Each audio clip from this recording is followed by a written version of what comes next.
Thanks, guys. I'm joined now with Texans safety Justin Reid. Thanks for coming on the show. I appreciate you guys having me. So you're heading into your second season, no longer a rookie. You don't have that title anymore. How does that feel? Oh, it's a great feeling. Be able to put the rookie year kind of to the side. We don't have to do the rookie duties anymore, right. Like clean up the weight room or buy snacks for the room. That's a real thing. A little but it's rookie fun. hazing. Yeah, it's fun to be on the other side of it now.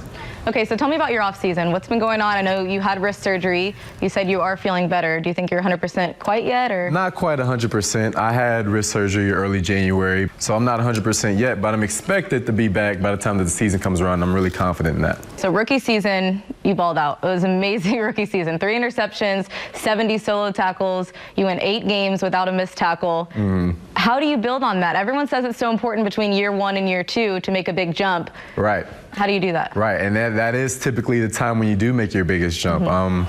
So going into this year, one of the big things that is really different now, I feel like I get to start at a higher point than I was before. You know, before kind of just thrown into the fire, and then you kind of just have to find your way. It's kind of sink or swim. But now, I already have my boat in the way. The game slowed down a little bit, Exactly, the game slowed down. I get to focus on familiar opponents now. Now I've played the Colts twice. I played Jacksonville twice.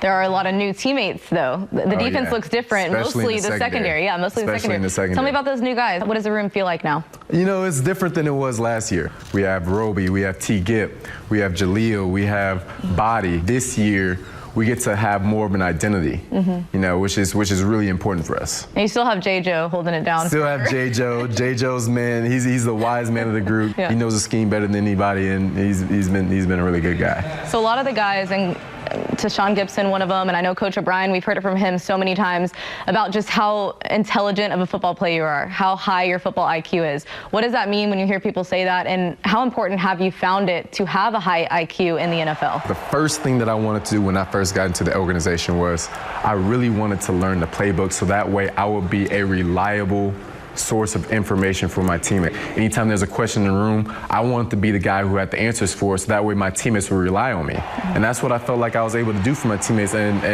that's what led to a lot of the trust and success that I had my rookie season.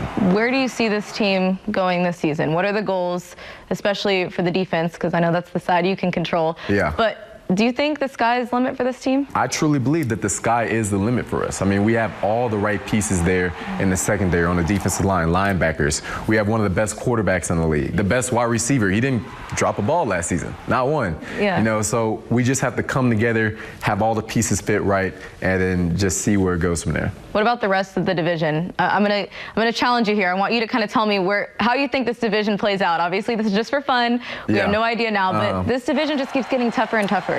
The Colts, I think, did very well last season. They're going to be a team that's going to be formidable, as well as the Jaguars. Now they have Nick Foles. They have a really good quarterback, and as well as the Titans. I mean, the Titans did really well, especially on special teams last year.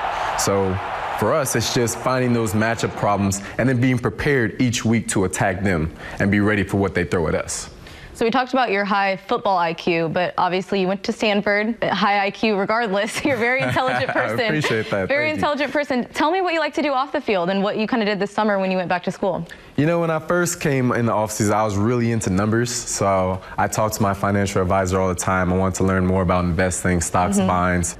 But lately, I started diving more into community efforts. So what I do now in my free time is I try and go out and I speak to kids. I got an event next week in Baton Rouge where I'm going to donate backpacks, shoes, and jackets to over 250 kids. That's amazing, and it's great for you to use your platform now to do the community work as well while you're in the NFL and stuff like that. Thank you. That's awesome. So I want to end with showing, I think, your best NFL highlights so far. I don't know what you think. What do you think?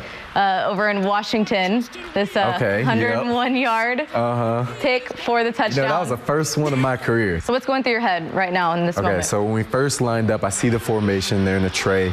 So I line up inside. On the snap of the ball, I moved to outside leverage. But the quarterback was getting rushed, so he threw it. But the tight end ended up sitting down. And at that point, I had already switched to outside leverage. The ball came right to me, man. It was just sitting up there, ready for me to pick it out of the air. And then at that point, it was just a race. And I was at that game, and I remember it was pretty cold, and I was thinking, how is he even breathing after this? Because you just did 100 yards sprint, 101 yards sprint. Yeah. Like, what was it like after when you go? You know, when you're running, you're running, and it's kind of surreal at the moment. You're just kind of running, you're just kind of doing it, and then afterwards, you're just full of elation, a lot of energy. I had guys running off the bench. You know, Deshaun ended up in the photo somehow. Yeah, Deshaun's like, thank you so much for that. Yeah, by the way. exactly.